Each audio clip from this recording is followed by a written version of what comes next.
Nos ha quedado la espinita de que no juegues en el Real Madrid, ¿no? Lo esperaba. Escuchamos que ya llegué. Lo quiero decir, muchas gracias por todo. Yo lo sigo, me voy a seguir lo de mis vacaciones y ya tengo que ir porque me están esperando. Sí, bueno. Okay. Bravo, Paul.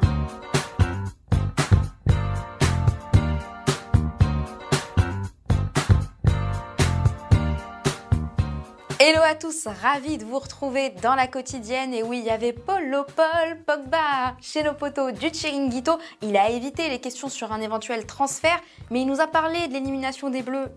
Ça fait mal. Triste porque no sabemos que podemos pasar. Fue un poquito culpa nuestra que no pasamos, pero lo sé que fue un partido que va a ser la historia. Hay una lesión para todos, une lesión para mí, para el equipo, para todos. Et après ça, vous allez me dire, bah non, ils n'ont pas osé lui poser la question. Si. Es un poco...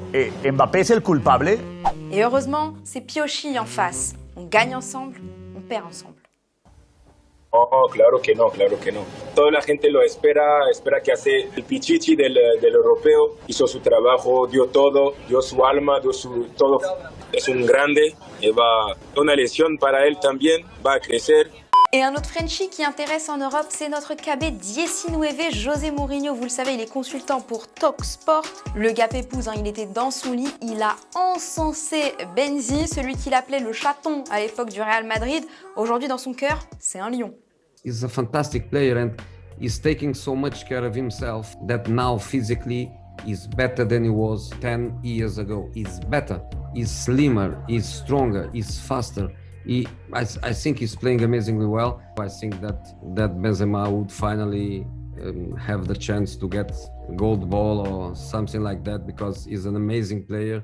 Je vous pose donc la question du jour. Est-ce que vous pensez que Karim Benzema a encore une chance d'être Ballon d'Or cette année? Vous pensez que l'élimination en huitième de finale a tout gâché? Que de toute manière, il n'aurait jamais été dans le top 3? Ou bien si, que là, c'est encore le moment, qu'il y a encore de l'espoir? Vous nous dites tout et demain, on sélectionnera 2 commentaires. Aujourd'hui, début des quarts de finale de cet Euro avec à 18h sur TF1 en direct Suisse-Espagne.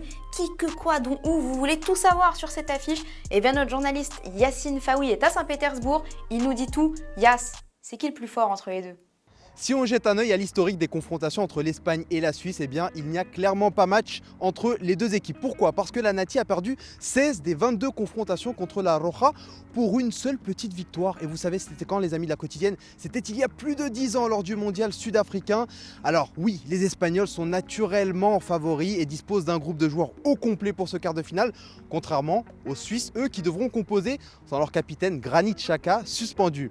Après avoir réalisé l'exploit d'éliminer nos Bleus champions du monde, eh bien les Suisses actuellement ils vont s'attaquer à un autre monument du football, l'Espagne, triple championne d'Europe, ce soir ici même à Saint-Pétersbourg. En conférence de presse, on a retrouvé l'Espagnol Aymeric Laporte, il est remonté à bloc. Il n'y a pas plus fort que son équipe, la Roja dans le sang. Los 2 primeros partidos creo que merecíamos más. Tenemos una selección muy buena, lo hemos demostrado en los últimos partidos. Un grupo espectacular, como habéis podido ver es muy difícil batirnos y tenemos muchas ganas de más.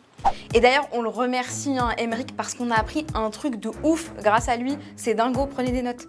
Si metes más goles que encajas, pues pasas. Côté suisse, Yacine nous le disait, ça se passera sans Granit Xhaka, mais avec ce gars, vous le connaissez, c'est un mème sur les réseaux sociaux. On vous l'avait mis en fin de quotidienne mardi, c'est le fan absolu de la Nati qui est devenu fou après l'égalisation sur France-Suisse. Il s'appelle Luca Lutenbach, il a tout gagné. Suissair a accepté de l'envoyer à Saint-Pétersbourg et de lui payer les billets pour ce soir. Une marque de boisson énergisante a annoncé lui envoyer des produits. Il a vraiment tout gagné, morale de l'histoire, toujours encourager son équipe jusqu'au bout. Allez les Bleus. Allez, on passe au football vrai en Ligue des Champions asiatique. C'est 0 Osaka contre Port FC et Pakorn Prempak envoie le ballon depuis sa moitié de terrain pour un copain, il n'y a personne, le gardien il l'a pas et c'est le but. Au Canada, Edmonton face à Forge FC, Jano Ezua nous a envoyé cette frappe incroyable et c'est ça le foot qu'on aime. Avant de se quitter, à 21h, il y a Belgique-Italie et des deux côtés, c'est un cinéma. D'abord chez les Belges, Roberto Martinez, il était à Hollywood, présentateur des Oscars. Incroyable. Denmark against Belgium, Euro 2020, 50 caps for Thomas Mounier. 25 caps, Jason Benaya.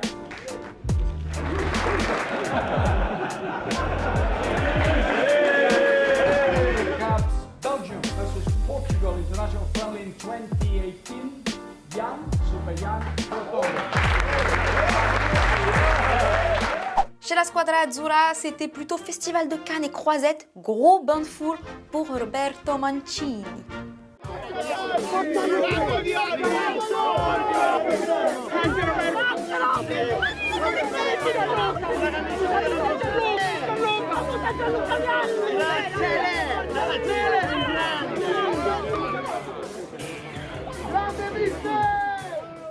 Et ben tant que ça fait pas les acteurs sur le terrain, ça promet un bon match. Tenez, hier Thomas vous demandait si vous voyez Léo Messi dans un autre club que le Barça maintenant qu'il est au chômage. Rémi, pour toi, jamais, à part au Newell's comme certains Argentins qui ont terminé dans leur premier club, le Barça et Messi ne font qu'un. Pour la beauté de l'histoire, à son âge, un départ à l'étranger serait compliqué. Pâte à crêpes, t'es pas d'accord, hein? Bien sûr, ça ferait taire les rageux qui disent qu'il ne peut pas s'imposer dans un autre club. Tu connais le dicton, haters gonna hate. Et voilà, c'est déjà la fin de la quotidienne. On vous a rincé en cadeau durant 7 €. Mais du coup, on voulait encore vous gâter. Donc, on a fait les fonds de tiroir, je vous cache pas. Lucas, merci dans la tête, pourquoi pas.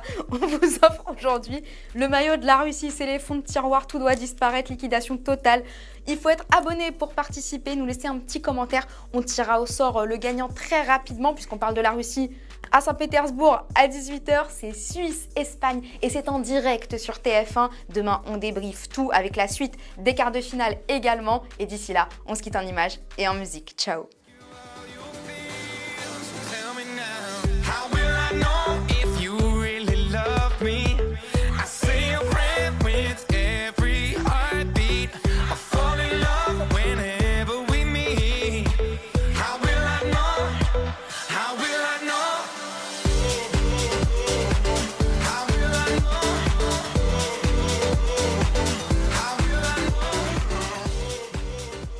Et si tu veux en voir plus, t'as juste à cliquer ici, ouais, là, ou bien juste là.